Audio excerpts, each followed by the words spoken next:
আসসালামু আলাইকুম সুধী শ্রোতা, আমি শিবলি মেহেদী। আজকে আপনাদের সামনে একদম ভিন্ন একটি বিষয় নিয়ে আলোচনা করব। আমি এই আলোচনাটি প্রধানত দুটি গ্রুপের জন্য তৈরি করছি। প্রথমত শিশু লালন পালন গ্রুপ এবং দ্বিতীয়ত দাম্পত্য গ্রুপের জন্য। অনেকে নিশ্চয়ই বুঝতে পারছেন কেন এই দুটি গ্রুপের জন্য আমি তৈরি করছি। কারণ হচ্ছে যে দাম্পত্য জীবনের অনেক সমস্যা থাকলে আমাদের সন্তান লালন পালনে আসলে অনেক বাধাবিঘ্ন ঘটে, সমস্যা হয় এবং সন্তানদের উপরেও অনেক প্রভাব পড়ে, নেগেটিভ প্রভাব পড়ে। অপরদিকে আমাদের যখন সন্তান চলে আসে তখন এই সন্তান লালন পালন করতে গিয়েও আমাদের দাম্পত্য জীবনেও অনেক সময় অনেক সমস্যা দেখা দেয়। তো আজকের আলোচনায় আসলে আমি যে বিষয়টি শেয়ার করব সেটা কোনো তাত্ত্বিক কথা নয়, আমি নিজের জীবনে প্র্যাকটিস করছি এমন একটা বিষয় আপনাদের সাথে শেয়ার করব। এবং আমি বিগত ৩-৪ বছর ধরে এটা প্র্যাকটিস করে আসছি এবং যেহেতু প্র্যাকটিস করে আমি বেনিফিটেড, তাই আমি ভাবছিলাম আর দেরি না করি আপনাদের সাথেও বিষয়টি শেয়ার করি। আমি চাইলে ৩-৪ বছর আগেও এটা শেয়ার করতে পারতাম আপনাদের সাথে, যখন আমার মাথায় আইডিয়াটা এসেছিল। কিন্তু তখন আমি ভাবছিলাম যে আমি তো কেবল প্র্যাকটিস করা শুরু করেছি, আমি তো জানিও না এটা আমি কতদিন কন্টিনিউ করতে পারবো, এবং আমি এটাও জানি না আসলে এখান থেকে কোনো উপকার পাওয়া যাবে কিনা। আমি ওটাও জানতাম না যে কি বলবো, যে এটা পালন করতে গিয়ে আমার স্পাউস আমার সাথে আসলে কিভাবে রিয়্যাক্ট করবে। তো এই জিনিসগুলো আমি ভাবলাম তখন যে থাক, আমি এখন শেয়ার না করি, বরং আমি রিয়েলি প্র্যাকটিস করে দেখি যে আমি কতখানি উপকৃত হচ্ছি। আপনারা আমার এই প্র্যাকটিসটা শুনবার পরে অনেকেই ভাবতে পারেন শিবলি ভাই কি মানে পাগল হয়ে গেল নাকি, তার ব্যক্তিগত জীবনের এই বিষয়টা এভাবে শেয়ার করা কোনো মানে হয়? কিন্তু আমি যে বিষয়ে যে কাজটি করছি এবং আমি যে কাজটা করে উপকৃত হচ্ছি, আমি মনে করছি সেটা সেভাবেই বলা উচিত। আপনাদের কারো যদি এই বিষয়টি ভালো না লাগে, আপনারা এটাকে ইগনোর করে যান। আর আপনাদের যাদের মনে হবে যে না, এই পরামর্শটার ভিতরে কিঞ্চিত হলেও কোনো একটা সৎ উদ্দেশ্য আছে, কোনো একটা ভালো উদ্দেশ্য আছে, আপনারা শুনে যান। শুনবার পরে যদি আপনাদের জীবনে প্র্যাকটিস করার স্কোপ থাকে তাহলে প্র্যাকটিস করে যাবেন। আমি যে কথাটা শেয়ার করব সেটা তাদের জন্য খুবই কাজে লাগবে যারা নিউলি ম্যারিড এবং অথবা যাদের ঘরে এখনো ছোট ছোট সন্তান আছে। ডেফিনেটলি যারা বিয়ে করতে যাচ্ছেন তারাও আগাম শুনে রাখেন, কারণ চাইলে আপনারা প্রথম দিন থেকে এটা প্র্যাকটিস করতে পারবেন। যদিও আমার মাথায় আইডিয়া এসেছিল না, সো আমি প্রথম দিন থেকে এটা প্র্যাকটিস করতে পারি নাই। এনিওয়ে, তাদের জন্য আমার এই পরামর্শটা একদমই কাজে লাগবে না যাদের ঘরে বড় বড় সন্তান আছে, এবং আমি মনে করছি অবশ্য, এবং অথবা যারা বহু বছর সংসার করে ফেলেছেন, একে অপরকে মারাত্মকভাবে চিনে ফেলেছেন, দুজন দুজনকে হাড়ে হাড়ে চিনে গেছেন, আর হয়তোবা আপনাদের ভিতরে সেই সুন্দর সম্পর্ক ফিরে আসা সম্ভব নয়, এরকম মানে দাম্পত্য জীবন যারা কাটিয়ে ফেলেছেন, তাদের জন্য হয়তোবা আমার এই পরামর্শ কাজে লাগবে না, তাদের জন্য ভিন্ন কোনো পরামর্শ হয়তোবা অন্য কেউ দিতে পারবে। তো আমি একটু বর্তমান পরিস্থিতি তুলে ধরি। খেয়াল করে দেখেন, এখন তো আর আগের মতো যৌথ পরিবার নেই, একক পরিবার বেশি হয়ে গেছে, সরি যৌথ পরিবার অনেক কমে গেছে। এবং দেখা যাচ্ছে যে এই একক পরিবারগুলিতে যখন স্বামী স্ত্রীদের ভিতরে ঝগড়া হয়, মনোমালিন্য হয়, কথা কাটাকাটি হয়, হাতাহাতি হয়, তখন দেখা যায় তাদের ঝগড়া থামাবার জন্য, তাদের মারামারি থামাবার জন্য বাসায় আর কেউ থাকে না। আপনার বাসায় যদি ছোট ছোট সন্তান থাকে, দেখা যায় তারাও ভয়ে কাচুমুচু হয়ে সবকিছু সহ্য করছে, তারা কান্না করছে, আপনাদেরকে থামাতেও পারছেন, এবং দেখা যাচ্ছে যে আপনারা বাচ্চাদের সামনে ভয়ানক সব কর্মকাণ্ড করে যাচ্ছেন। এবং দেখা যায় অনেক সময় জানেন, এই সমস্ত ঝগড়াগুলি শুরুটা ছিল খুবই তুচ্ছ বিষয়, এবং এই বিষয়গুলি এত তুচ্ছ ছিল যেগুলো হাস্যকর।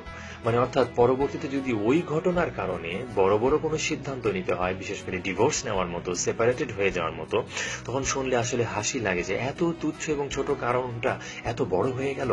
তো স্বামী স্ত্রীদের ঝগড়ার ভিতরে যেটা একটা হয়, আমি খেয়াল করেছি যে যদিও ঘটনাটা তুচ্ছ, কিন্তু ঝগড়ার একটা পর্যায়ে তোমার পরিবার কি করলো, আমার পরিবার কি করলো, তোমার মা, তোমার বাবা, তোমার ভাই, আমার ভাই, তোমার বোন, আমার বোন, এই সমস্ত রেফারেন্স চলে আসে, এবং তখন ঝগড়াগুলি আরো গুরুতর হয়ে যায়। আমি যেটা ভাবছিলাম যে হ্যাঁ, আমার পরিবারও কিন্তু একসময় এমন হয়ে যেতে পারে, আমি এটা মানে আজ থেকে ৩-৪ বছর আগে ভাবছিলাম। তো তখন ভাবলাম যে কিভাবে আমি আমার পরিবারের এই ছোটখাটো মান অভিমানগুলি, শুরুতেই যেগুলি হয়, আজকে একটা কথা কাটাকাটি হলো বা আজকে একটা ঝগড়া হলো, এটা যেন বেশিক্ষণ আর আমাদের ভিতরে না থাকে, এইটা কিভাবে করা যেতে পারে। কারণ এই জিনিসটা কন্টিনিউ করতে দেওয়া মানেই জিনিসটা আরো ভয়ানক পরিস্থিতিতে চলে যাওয়া।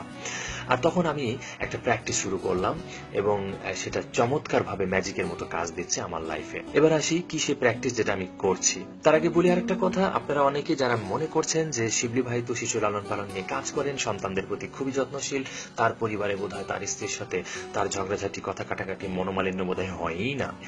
আমি আসলে পরিবারে ঝগড়া হবে না, কথা কাটাকাটি হবে না, মনোমালিন্য হবে না, এই টার্গেট নিয়ে নামি নাই। কারণ আমি মনে করেছি যে সেটা বোধহয় ইমপ্র্যাকটিক্যাল হবে, যে আমার পরিবারে আমার স্ত্রীর সাথে কোনো কথা কাটাকাটি হবে না, কোনো মনোমালিন্য হবে না, এই টার্গেট নিয়ে নামাটা আসলে ইমপ্র্যাকটিক্যাল হবে এবং ওটাতে আমি ফেল করব। তার চাইতে বরং যেটুকুই হবে সেটুকু কত দ্রুত মিনিমাইজ করে ফেলা যায়, কত দ্রুত ওটা সমঝোতা করে ফেলা যায়, সেটাই আমার কাছে মনে হয়েছে বরং মাচ মোর রিয়ালিস্টিক। তো আসুন আমি আর কথা না বাড়াই, অনেক সময় পার হয়ে গেল। সেটা হলো এই যে আমি যখন প্রত্যেকদিন সকালে আমার কর্মক্ষেত্রে যাই, তো সেই কর্মক্ষেত্রে যাওয়ার সময় আমি তো রেডি হয়ে গেলাম, আমি একটু পরে বের হব। তো তখন আমি যেটা করি, আমার স্ত্রী এবং সন্তানদের কাছে যাই এবং আমি সূরা ইখলাস, ফালাক ও নাস তেলাওয়াত করে তাদেরকে ফু দেই এবং তাদের কপালে আমি মিষ্টি করে ছোট্ট করে চুমু দিয়ে দিই। শুধু এই কাজটা বিশ্বাস করুন আমি বিগত ৩-৪ বছর ধরে বাধ্যতামূলকভাবে করে আসছি, অর্থাৎ প্রতিটা দিন। এবং যে কারণে আমি কি কি উপকার পাচ্ছি আপনাদেরকে এবার বলি। সেটা হলো এই, ধরে নেন যে আমার এবং আমার স্ত্রীর সাথে গত রাতে কথা কাটাকাটি হলো এবং কোনো বিষয়ে সিরিয়াসলি ঝগড়া হলো, এবং ধরে নিলাম সেটার জন্য আমি দোষী ছিলাম, এবং ধরে নিলাম সেটার কারণে একসাথে ডিনার খাওয়া হলো না এবং রাতটা কেটে গেল। সকালে উঠেও কিন্তু একটু হয়তোবা রাগারাগি চলছে, ডাইনিং টেবিলে হয়তো একটু ঠুং ঠাং শব্দ হচ্ছে।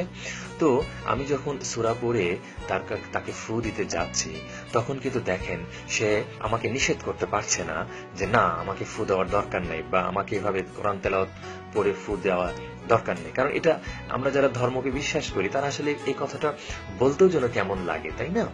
তো এই জন্য সে তখন আসলে চুপ হয়ে যাচ্ছে। সে অনেকটা যদি আমার প্রতি রাগ থেকেও থাকে, তাও সে বাধ্য হয়েই সে আমার কাছ থেকে এটা নিতে হচ্ছে তাকে, বা নিচ্ছে। তো যখন সে এটা নিচ্ছে, ফু তো আর ৮-১০ হাত দূর থেকে দেওয়া যায় না, খুব কাছে এসে দিতে হয়। তো যখন সেটা নিচ্ছে এবং একটু পরে আমি যখন তার কপালে চুমু দিয়ে দিচ্ছি, তখন আসলে সে নরম হয়ে যেতে বাধ্য, সে নরম হয়ে যাচ্ছে। এবং পরোক্ষভাবে আমি মুখ দিয়ে সরি না বললেও আসলে এটা ওয়ান কাইন্ড অফ সরি বলা হয়ে গেল, তাই না? এবং আমি একই কাজ আমার মেয়ে দুটির সাথেও করছি, যদিও ওদের বয়স এখন ৭, এবং আপনারা অনেকে ভাববেন যে ৭ বছর বয়সের বাচ্চার সঙ্গে এটা করার কি দরকার, ওদের সঙ্গে তার ঝগড়াঝাটি হয় না। ইটস ট্রু, আমার মেয়েদের সাথে এখন আমার কোনো ঝগড়াঝাটি হচ্ছে না, বরং খুব মজার মজার সময় কাটছে। কিন্তু আমি ভবিষ্যতের জন্য ইনভেস্ট করছি, অর্থাৎ একদিন ওরা কিশোরী হবে, তরুণী হবে, ওদের স্বাধীন চিন্তা ভাবনা আসবে, তখন ওদের বাবা মার অনেক আচার আচরণ ওদের হয়তোবা ভালো লাগবে না, এটাই স্বাভাবিক, যুগ যুগ ধরে এটাই হয়ে আসছে। কিন্তু অনেক স্বাধীনতা চাইবে, এবং তখন আমাদের সাথেও আসলে আমি যেটা মনে করছি আমার মেয়ে দুটোর সাথে বিভিন্ন বিষয়ে কথা কাটাকাটি, মনোমালিন্য হবে। এবং আমি তখনও আসলে এই প্র্যাকটিসটা করেই যাব যে আমার মেয়ের সাথেও যদি কোনো বিষয়ে রাগারাগি হয়েও যায়, আসলে কিছুক্ষণের মধ্যেই, অর্থাৎ অ্যাটলিস্ট প্রতিদিন সকালটা আমাদের শুরু হবে সুন্দর সম্পর্কের মাধ্যমে, সমস্ত ভুল বোঝাবুঝির দূর হওয়ার মাধ্যমে, আমাদের ভেতরে সুন্দর একটা আলিঙ্গনের মাধ্যমে, কাছে আসার মাধ্যমে। তো এই জিনিসটা আমি মনে করি আপনারা সবে প্র্যাকটিস করা শুরু করেন। আর যাদের ভেতরে ধর্মীয় প্র্যাকটিস নাই তাদেরকে বলি, আপনারা চাইলে আসলে পরেরটাই করতে পারেন, অর্থাৎ কাছে এসে চুমু দেওয়া, তাদের কাছ থেকে সুন্দরভাবে বিদায় নেওয়া। কারণ আমরা কর্মক্ষেত্রে চলে যাই, সারাদিন কাজে ব্যস্ত থাকি, কখন কি হয়ে যায় বলা যায় না, মানুষের মৃত্যু তো যখন তখন হতে পারে। তো এই শেষ মুহূর্তটা যদি পরিবারের লোকদের কাছ থেকে খারাপ মানে একটা আন্ডারস্ট্যান্ডিং নিয়ে যদি আমি বিদায় নেই, ব্যাপারটা আসলে শুভকর হবে না। আমি আপনি না হয় মরেই গেলাম, কিন্তু যারা বেঁচে থাকলো তাদের আজীবনের জন্য একটা কষ্ট হবে যে তার সঙ্গে শেষ মুহূর্তটা একটা ঝগড়া দিয়ে শেষ হলো। তো আমার মনে হয় এটা খুবই গুরুত্বপূর্ণ। প্লিজ আপনারা আমি যেটা শেয়ার করলাম, আপনারা এটা হয়তো কেউ মিটিমিটি হাসছেন, হয়তো বা কেউ আমাকে ফালতু ভাবছেন, কিন্তু প্লিজ ডোন্ট থিঙ্ক দ্যাট, একটু ভেবে দেখেন।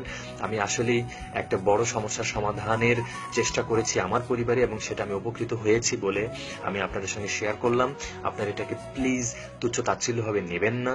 আপনারা যারা প্র্যাকটিস করতে পারবেন বলে মনে করছেন, প্লিজ করা শুরু করে দেন এখনই, জিনিসটা যথেষ্ট কাজের। আচ্ছা, শেষে একটা বলি, যখন আমি আমার স্ত্রীর কাছে গিয়ে এই কাজটা করি, এই চর্চাটা করি, তখন কিন্তু সে আমাকে ধাক্কা দিয়ে সরিয়ে দিতে পারছে না যে না আমার দরকার নেই।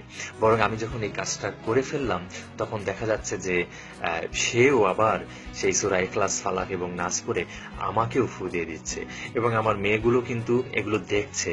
এবং আমি মনে করি তারাও ভবিষ্যতে এই যে আন্ডারস্ট্যান্ডিং এ আসার যে একটা ব্যাপার, এই ব্যাপারটা আসলে তারা শিখছে, এবং আমি মনে করি তাদের ভিতরেও এই টেন্ডেন্সিটা আসবে যে না, আসলে যতই খারাপ কিছু হোক, যতই কথা কাটাকাটি হোক, দ্রুত এগুলো আন্ডারস্ট্যান্ডিং এ আসা উচিত। তো যাই হোক শ্রোতা, আপনারা শুনলেন, আশা করি আপনারা বুঝেছেন, আপনারা আপনাদের সংসার জীবনে কি কি ফলো করছেন, যেগুলোর মাধ্যমে আপনারা বিভিন্ন সমস্যার সমাধান করছেন এবং সফল হয়েছেন। আসুন না সেগুলো শেয়ার করেন। আপনারা এভাবে অডিও ভিডিও করে না পারেন, অ্যাটলিস্ট লেখেন। লম্বা লিখবার সময় না থাকলে অ্যাটলিস্ট মন্তব্য আকারেই লেখেন। আপনাদের এই সমস্ত সুন্দর পরামর্শগুলি একত্রিত করে না হয় আমি আবার আরেকটা একটা কিছু বের করব, তখন যেন আরো অনেক মানুষ উপকৃত হয়, সেই চেষ্টা করব। আসুন আমরা এই চেষ্টা করি। বর্তমান সামাজিক অবস্থা, আমাদের ব্যক্তিগত জীবন, সামাজিক জীবন অনেক অস্থিরতায় ভরে গেছে। আসুন আমরা যারা এগুলোকে পরিবর্তন করার চেষ্টা করছি, তারা তাদের জীবনের বিভিন্ন পজিটিভ ঘটনাগুলি, ভালো ভালো ঘটনাগুলি, ভালো ভালো চর্চাগুলি শেয়ার করার মাধ্যমে কিছুটা অবদান রাখি।